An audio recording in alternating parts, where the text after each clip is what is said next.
আসসালামু আলাইকুম। এফিস ফ্যামিলি পক্ষ থেকে সকলকে স্বাগতম। আজকে আমরা একটা নতুন ভিডিও নিয়ে আসছি। আমাদের নতুন ভিডিওটা হচ্ছে যে আমাদের পেজে একজন মেসেজ দিছিল যে ভাইয়া ক্লাস 10 এ উপর একটা ভিডিও দেন বা ক্লাস 10 এর কোনো সাবজেক্টের উপর একটা ভিডিও দেন। তো আজকে আমি ক্লাস 10 এর হায়ার ম্যাথ যে সাবজেক্ট আছে, তো হায়ার ম্যাথের অনুশীলনী 1.2 এর উপরে একটা ভিডিও দিব এবং 1.2 এ আমাদের ফাংশন নিয়ে ম্যাথ আছে। তো ফাংশনের ম্যাথগুলা কয়েক ধরনের টাইপ হয় বা সহজ উপায়ে কয়েকটা টাইপ নিয়ে আমরা আলোচনা করব। সকলে ভিডিওটা দেখতে থাকো। দেখো, ক্লাস শুরু করা যাক। আমাদের ক্লাস হচ্ছে SSC base higher math chapter 1.2।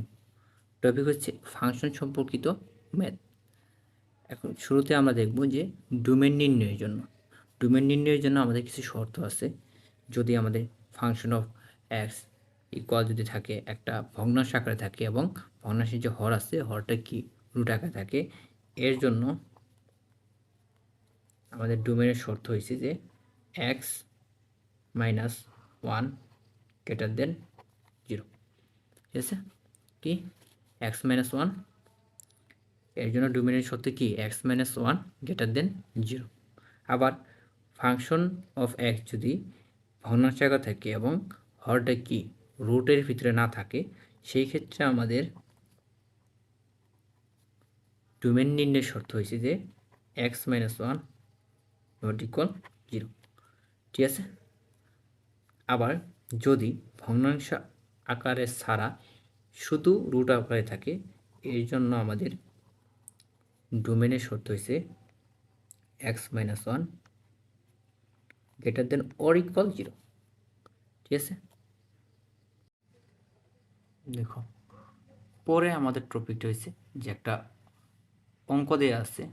কী দেওয়া আছে? উপরে দেওয়া আছে, উদ্দীপকে আছে আমাদের function of f x 2x plus 2 by x minus one. একটা দিয়েছে জি অফ এক্স ইকুয়াল দেওয়া আছে x plus 3 by 2x plus 1 হলে আমাদের কী কী নির্ণয় করতে বলছে?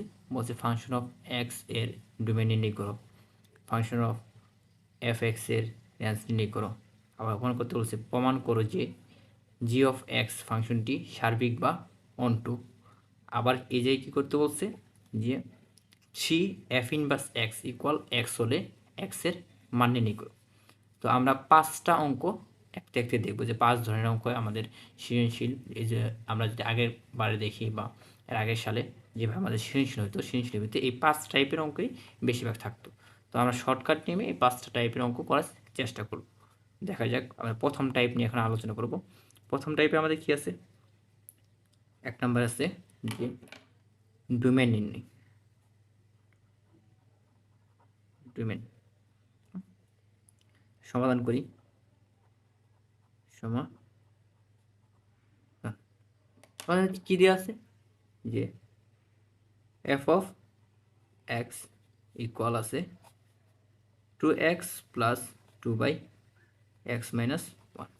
ঠিক আছে, একটু আগে আমরা দেখছিলাম যদি একটা ফাংশন ভগ্নাংশ আকারে থাকে এবং তার হরটা কি রুট ছাড়া থাকে, তখন আমাদের শর্ত হয়, আমরা লিখতে পারি যে প্রশ্ন মতে তার হর নট ইকুয়াল জিরো। এই যে আমরা এক্সের একটা মান পাই, x equal x not equal one. ঠিক আছে, তাহলে আমাদের ডোমেন হবে ডোমেন ডোমেন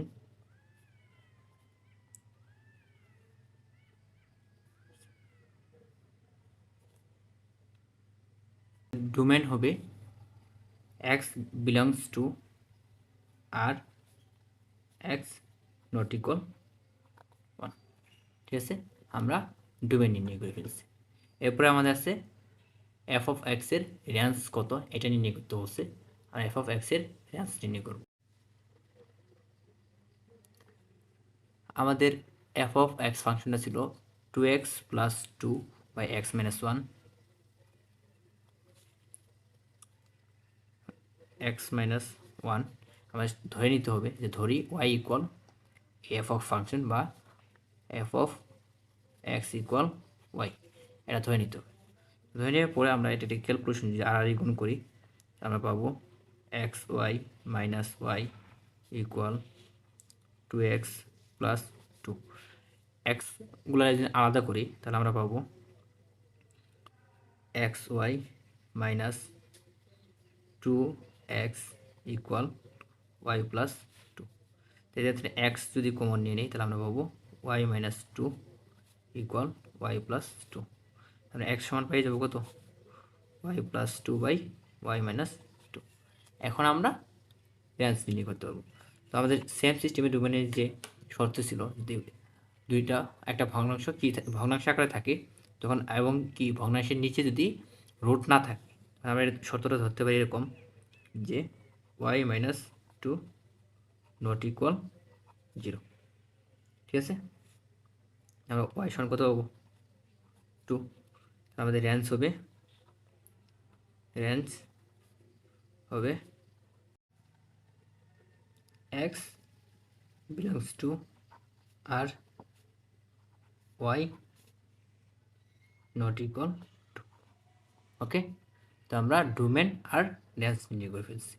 এর পরবর্তীতে আমাদের কি ছিল, এর পরবর্তীতে ছিল যে প্রমাণ করো যে জি অফ এক্স ফাংশনটি সার্বিক বা অনটু। আমরা এখন প্রমাণ করব যে জি অফ এক্স ফাংশনটি সার্বিক বা অনটু। তো জি অফ এক্স ফাংশনটা কী ছিল, যে জি অফ এক্স সমান ছিল x plus 3 by 2x plus 1। শুরুতে আমাদের আগের মতোই ধরে